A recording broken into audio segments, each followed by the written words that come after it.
tous.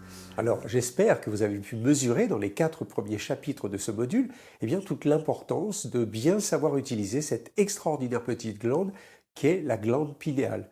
C'est sans aucun doute le moyen le plus puissant pour changer votre vie en profondeur et de vous aligner véritablement avec l'être que vous avez toujours été, que vous êtes depuis le début, depuis toujours.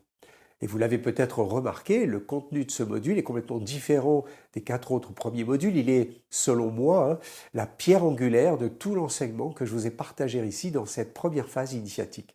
Alors vous avez marché à mes côtés sur ce chemin d'éveil du soi tout au long de cette première phase. Et ce n'est pas un chemin facile, je vous l'accorde. C'est d'ailleurs pour cela que beaucoup de personnes aujourd'hui encore stagnent dans la souffrance. Elles ne trouvent pas en elles la force de s'engager sur la voie de la transmutation intérieure.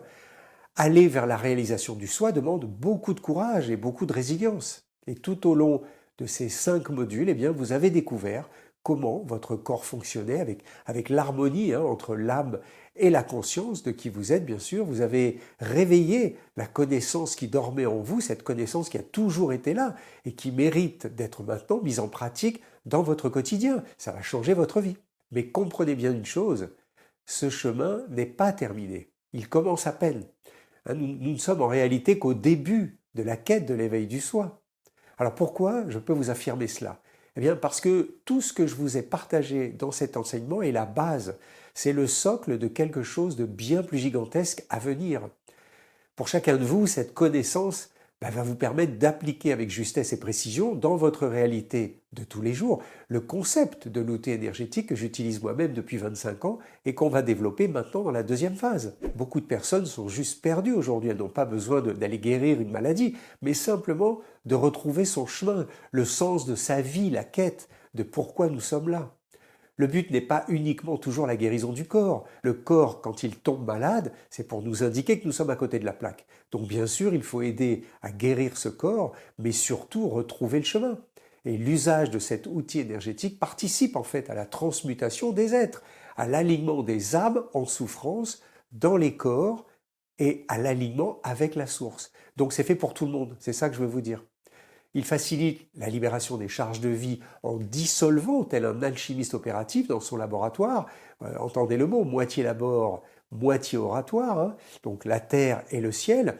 Il va dissoudre toutes les couches d'ombre, toutes les parts de souffrance de chacun pour laisser surgir naturellement la lumière intérieure et créant ainsi une harmonie parfaite entre l'être et le faire. Oui, parce qu'on peut faire dans le monde de matière d'aujourd'hui, mais toujours en conscience. La conscience de qui je suis. Et si je sais qui je suis, je peux tout faire. C'est la clé. Mais quand on est dans le faire sans conscience, c'est la souffrance. Et cet extraordinaire outil vibratoire est capable de transmuter l'état d'un être qui traverse une vie difficile et douloureuse et de le conduire vers sa nature divine, vers la redécouverte de son pouvoir créateur et la vie dont il a toujours rêvé, parce que nous sommes là pour créer et pas pour subir. Donc, dans cette seconde phase que j'ai nommée la phase opérative, j'ai à cœur de vous transmettre cet outil maintenant, pour vous-même, mais aussi, si vous le souhaitez, bien sûr, pour l'utiliser pour aider à votre tour, pour tous ceux qui vous entourent, tous ceux qui souffrent autour de vous. Être au service de soi, d'abord, pour mieux être au service des autres, ensuite. Et ça, c'est la mission qui nous a été confiée lors de notre incarnation. Nous avons tous le même travail à faire. Retenez aussi que la connaissance naît de l'expérience. Et c'est uniquement en expérimentant, chacun pour vous-même, que vous allez découvrir votre propre vérité. Le savoir, c'est de l'information mentale, de l'information intellectuelle. Ce sont des données stockées dans notre mémoire cérébrale, mais sans nécessairement avoir été vécues. On peut savoir beaucoup de choses sur un sujet sans jamais l'avoir expérimenté. On peut connaître des tas de théories que l'on n'a jamais mises en pratique. Savoir ce qu'est la méditation, sans l'avoir pratiquée une seule fois, où tout cela reste en fait au niveau mental, au niveau conceptuel. La connaissance, elle, naît de l'expérience, du vécu, de la pratique incarnée dans la matière. C'est une compréhension profonde qui traverse tout notre être. Et je connais l'acupuncture parce que j'ai pratiqué pendant des années l'acupuncture et je l'ai ressenti. Je connais la méditation parce que je l'ai expérimenté également. Donc la connaissance naît de l'expérience et c'est une vision pleinement alignée avec les traditions orientales où l'expérience directe prime sur le savoir purement intellectuel. Et c'est toute la différence entre savoir et connaître. D'accord ? La connaissance étant bien plus vivante, incarnée et transformatrice que le simple savoir mental. Il y a donc, vous l'avez compris, un second niveau de découverte, de la découverte du soi, celui de la réalisation du soi.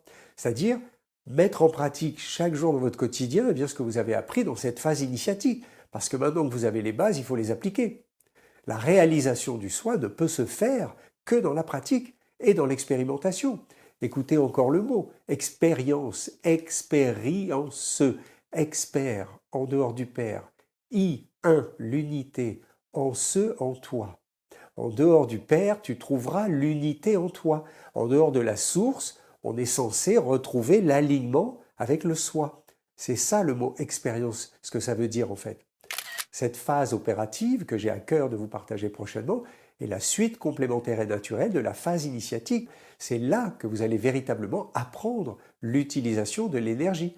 Cet enseignement, au départ, c'est un art de vivre et je le partage avec tout le monde. Vous n'êtes pas obligé de choisir cet art comme métier, mais vous pouvez l'utiliser, l'appliquer pour vous et vos proches. C'est l'art de transmuter la souffrance en guérison. On connaît tous des gens autour de nous qui ont besoin d'aide. Et même si on n'est pas médecin ou thérapeute, on peut aider beaucoup de gens. Et guérir, entendez encore une fois le mot, comprenez ce que cela signifie, c'est rendre à celui qui souffre la gaieté, le rire, la joie et l'amour. C'est l'énergie du cœur, c'est cela que ça veut dire guérir. Nous entrons aujourd'hui dans l'âge d'or, vous le savez, je vous en ai déjà parlé, et nous vivons actuellement la fin de l'âge de fer, et vous observez d'ailleurs cet âge se dissoudre petit à petit sous vos yeux chaque jour un peu plus, c'est juste comme ça et on ne peut rien y faire. Mais nous avons choisi aussi de venir dans cette époque précisément pour contribuer à l'éveil des consciences. D'abord pour soi et maintenant pour les autres, pour notre proche un. Nous ne sommes tous en fait sans exception des guérisseurs. Et une fois conscients de cela, eh bien il est de notre devoir d'âme d'aider et d'accompagner ceux qui en ont besoin. Et tout cela se fait avec l'énergie du cœur, l'énergie d'amour. C'est la mission de chacun de nous. Nous ne sommes pas des terriens, nous sommes des divins. Alors si ce message résonne en vous, je vous invite à venir apprendre l'utilisation de cet outil énergétique avec moi pour aider votre prochain, celui qui est à côté de vous, même si ce n'est pas quelqu'un de votre famille, même si vous ne le connaissez pas, vous pouvez toujours aider celui qui souffre. C'est l'art de transmuter l'ombre en lumière pour harmoniser le corps, l'âme et l'esprit. C'est une science et en même temps un art gigantesque. Une connaissance ancestrale que j'aurai à cœur de vous transmettre pour que vous puissiez vous aussi très bientôt œuvrer pour la lumière dans ce nouveau monde que nous sommes tous en train de co-créer actuellement. Aujourd'hui, dans notre monde qui se cherche, c'est précisément ce manque d'amour, j'ai envie de dire, qu'il nous faut combler, partager autour de nous chaque jour. Si je suis amour avec tout ce qui m'entoure dans mon quotidien, je vais créer autour de moi mon champ quantique, une haute fréquence vibratoire de lumière, de bienveillance, et automatiquement, tout dans ma vie va s'harmoniser à cette fréquence. Ce que j'aimais, je le crée dans ma réalité, et automatiquement ça me revient. Donc si je crée une fréquence bienveillante, ma vie c'est du bonheur, c'est aussi simple que ça. Il suffit juste d'arrêter de râler et de toujours rouspéter. Mais vous savez aussi maintenant que nous vivons dans un monde très matérialiste, basé sur le faire, basé sur l'avoir. Et franchement, il est quand même difficile aujourd'hui de rester dans l'être, quand on vit dans le paraître du matin au soir, vous le savez bien. Dans la phase initiatique, je vous ai montré que pour être en harmonie et en paix sur la Terre, il fallait être dans le détachement. Il faut sortir enfin du paraître pour être. Et ça, c'est la clé. Mais attention, cela ne signifie pas vivre dans le renoncement ou dans l'indifférence. Se détacher, ce n'est pas prendre de la distance. Ça ne veut pas dire couper les ponts ou ne plus aimer personne. Se détacher, c'est simplement ne plus être attaché. Et vous voyez la différence? Parce que l'erreur que nous faisons tous, c'est de confondre aimer et être attaché. Ça, c'est une grosse erreur. On a été élevé comme ça. Aimer, c'est simplement être dans l'amour, point. On n'est pas attaché à personne, on aime tout le monde. Vous voyez, on nous a appris à nous attacher. La lumière, la vibration la plus élevée, c'est l'amour inconditionnel et non, et pas la matière, si vous voulez, pas l'attachement à la matière. Aimer, c'est se détacher de l'avoir, mais aussi du faire. C'est juste, en fait, être. Et c'est exactement ce qu'on appelle la réalisation du soi. C'est ça que j'essaye de vous partager depuis le départ. Alors lorsque j'ai réalisé le soi, le je suis, et encore une fois, si je sais qui je suis, je peux tout faire. C'est pas compliqué. Je n'ai plus aucune difficulté. Ça ne me pose pas de problème dans la matière. Je sais qui je suis. Je sais ce que je suis capable de faire ou de ne pas faire, d'accord? Mais au moins, je le sais. Je ne suis pas complètement perdu. Parce qu'aujourd'hui, on vit quand même dans un monde hyper matériel, d'accord? Mais l'important, c'est de réussir notre vie dans ce monde de matière et pas de réussir dans la vie.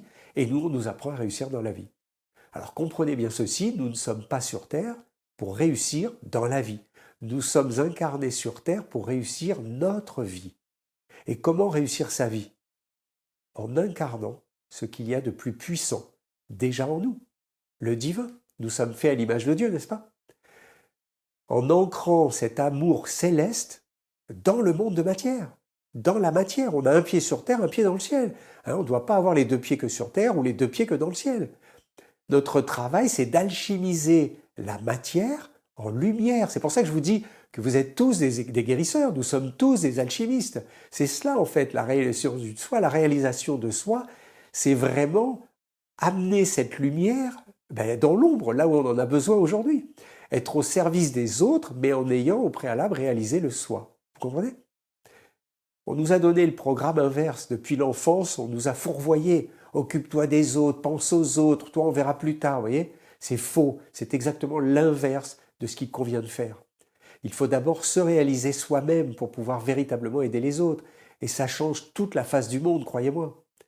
Alors si ce que je dis ici résonne en vous, alors vous n'avez plus qu'un seul désir dans votre cœur, c'est donner sans compter pour recevoir au centuple. Et c'est le message du Christ, il a dit qu'il y a plus de bonheur à donner qu'à recevoir. Alors, quoi de plus beau que d'apporter du bien-être à son prochain? Quoi de plus gratifiant que de lui rendre la santé? Et cet outil vibratoire que je vous partage dans cette phase vous rendra totalement libre et complètement heureux. Et c'est ce que j'ai découvert moi-même tout au long de mon pèlerinage et que j'ai à cœur aujourd'hui de vous transmettre. Alors rassurez-vous, si moi j'ai dû marcher pendant des années souvent seul sur ce chemin, aujourd'hui vous n'êtes plus seul.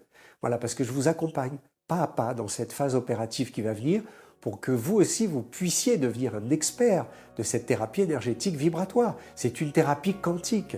Alors nous allons le faire ensemble, tranquillement, à votre rythme et avec joie et amour.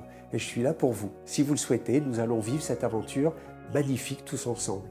Alors je vous dis bienvenue à vous dans la phase opérative de l'atelier du soi et à bientôt.